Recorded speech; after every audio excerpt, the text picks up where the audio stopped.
bring in Bill Plaschke, the LA Times columnist, and of course, contributor to Around the Horn. You want to settle this, Bill? Number one team in town, is it the Dodgers or the Lakers? It's the Lakers, and it's not even close right now. Okay. It's the Lakers by far. Yeah, they've really, just in the past several years. I know the Dodgers, because of their TV deal, a lot of people can't even see them on TV. So people get excited about them in October when they can watch them on TV. But other than that, no, it's the Lakers. They've captured a huge swath of the community, as the Kobe Bryant mourning and grieving period has shown everyone out there. I'm curious about this team and the makeup of this team with what happened with Kobe as they move on. You know, some teams, when there's tragedy, it empowers them, emboldens them, where others, they get sort of dwarfed by something like this. The makeup of this Laker team, any concerns about this as they move forward? Yeah, that's a great question, Dan. I don't think we know yet. I think LeBron really stepped up big Friday. I mean, in my mind, he became a Laker on Friday with his 5-minute speech to the fans. He was really engaged and connected and really hit all the right notes. But they, then I stayed. They go up and play in Sacramento, and they have a huge Kobe tribute there. There's going to be Kobe tributes every place they play this year, and I don't think we know how much that's going to weigh on them to have this happen again and again and again. I think they'll be fine because I think LeBron's taken on this mission on his shoulders in a way that I haven't seen before, and he's really become part of the town, part of the team. So I think they'll be fine. But yeah, it's a great question because they're going to have to relive what happened again and again and again all year long, everywhere around the league. Lakers buying or selling trade deadline? I hope they're buying. I hope they trade Kyle Kuzma and get a shooter and a 3-and-D guy. I think they definitely need that. They're close enough. The window's there for them. This is probably their best chance to win it. I hope they do it. And again, this goes back to the man most affected by the Kobe Bryant death. Was so close to him was Rob Pelinka, and Rob has gone through a terrible, terrible time. And so, can the trade deadline? There was even talk about the Lakers asking them to extend the trade deadline for them. They won't do that, of course. But yeah, can they make a move? I think they need to make a move. I don't think they have enough right now. I don't think they have enough to beat the Clippers, to be honest with you. I think they need one more shooter, and I think they can. And they get a guy who can play defense on the wing, and I think that's something they've got to do. I believe. What about the Clippers? Well, their whole problem is themselves. If they can. And it's weird because all this talk about load management, and everybody says how it affects them in the standings. It affects them in the locker room. I mean, these guys Paul George and Kawhi Leonard haven't played together very much. They haven't played together as a team very much. There's still chemistry issues. Even last night, they wanted to beat San Antonio, but they had to come back and do it in the last couple of minutes. They've got to get their chemistry issues worked out. And I think if they do that, though, I think they're the best. I think everybody agrees they're the best team in town right now because they're the deepest team. They play the best defense. And they have Patrick Beverley, which the Lakers don't have a Patrick Beverley. Yeah, I don't know if Kawhi and Paul George just turn it on automatically and have is there load? Right. Is there going to be load management in the playoffs for Kawhi Leonard and or Paul George? Yeah, no, you know what? I know, but I agree with you, and I think the rest of the Clippers. Remember, this is a team built on a fabric of hard work and teamwork. And these guys are on their own schedules, and especially Kawhi. And I think that, while on the outside we're all looking at that, shaking our heads, I think on the inside there's some of the players are doing the same thing. And so I think that's an issue they've got to get resolved. And I tell you one thing, that with all this load management talk, the Clippers, not only are they the best team in town, they better win a championship after all they put their fans through with this, with all the games these guys have missed. Because they keep saying, well, we'll wait and see. You'll see it'll all pay off. Well, I'm sure the fans are surely hoping it'll pay off. It better pay off. He's Bill Plaschke from the LA Times and contributor to Around the Horn. Before I get to the Dodgers, I saw where Vegas had the Chargers up pretty high on the Tom Brady sweepstakes there, and also with the Super Bowl odds. Vegas usually knows before everybody else knows. What's your sense of Tom Brady with the Chargers as a possibility? I just can't imagine, and I just can't imagine he's going to come here. I know they're moving into a new stadium, but they're a team without a fan base. They're a team without a home. They're a team without any.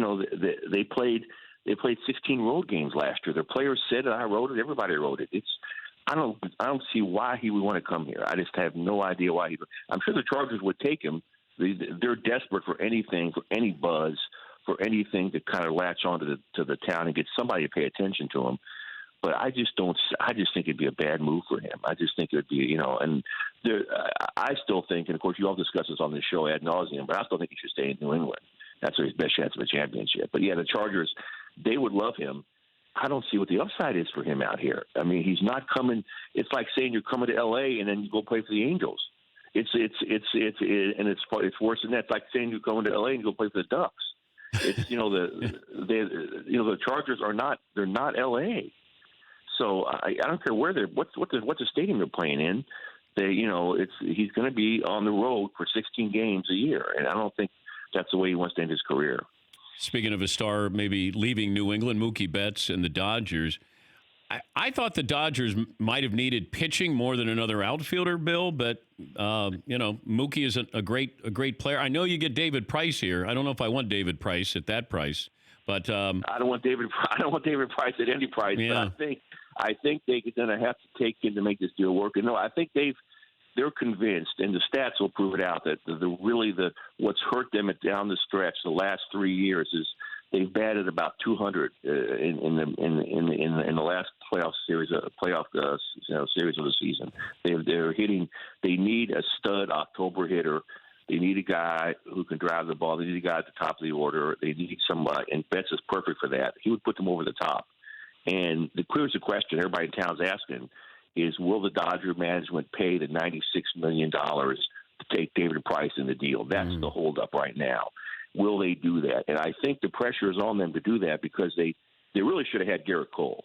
If they had spent the money, this is the richest team in baseball, if you ask me. They're making $8 billion on TV deal. They should have spent the money to get Garrett Cole. They would have had him if they had spent the extra $30 million or so. And it's easy to say because it's not my money, but they're making money hand over fist over there at Chavez Ravine. And so the fans have finally, I think, all the anger over all the October heartbreaks. At first everybody was mad at Dave Roberts, and they're mad at Andrew Friedman. Now everyone's mad at ownership, and they're like, spend the money, get it done now. The window's closing, and if it means taking on David Price's money, do it. But if this deal's not done, all hell's going to break loose out here because that's the holdup is David Price and his contract. And I just say take him, put him in, just use him however you want to use him. Take him, just anything to get Mookie Betts. I think I think the Dodgers have to make this deal. I just wondered about that ballpark with Mookie Betts. Is he catered to that ballpark? Oh, I think he's fine. Yeah, I mean he's catered. Yes, I think he works here. I think it works. He works in the outfield.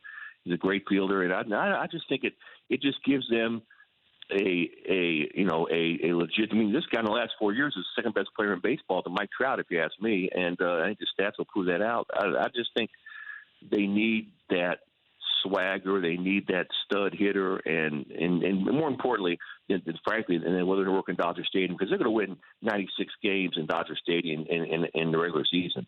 Can he work in October? Can he get a big hit in October? This team cannot get a big hit to save its life in October. Can he do it? Because Cody Bellinger is not the guy. Cody Bellinger is not the guy to get. It's not been a big October player. So can this guy become that guy? That's what they need, and that's what this would add. And I do think this would, I said this before, when they required Machado to trade deadline, they required Darvish. I've said, okay, this puts them over the top. Well, I think this really does put them over the top. This would make them the World Series favorite. They've got to do this deal, Dan. They have to do it. David Price be damned. Just do it. Can the Padres sneak in and do this? No, I don't know. I don't see why they would. The guy's just going to play there 1 year. He's not going to be there more than 1 year. They're not going to win anything this year. They won 70 games last year. He's going to make them 15, 20 games better. The Padres would be foolish to do this. They were foolish to sign Machado. They'd be foolish to do this. Yeah. Just give up, Padres. Give up already. The Dodgers, it's their turn. It's their time. Finish it right now. Get to finish the deal, ownership. Anyway, you'll see. It's all on ownership. And then Dodgers, this is a deal they have to do. That's why I'm convinced they're going to do it. Thank you, Bill. We appreciate it. Thanks for joining us. That's Bill Plaschke, LA Times columnist, contributor for Around the Horn. For more Dan Patrick Show, tune into Audience Channel 239 on DirecTV. Stream for free on BR Live or download the Dan Patrick Show app.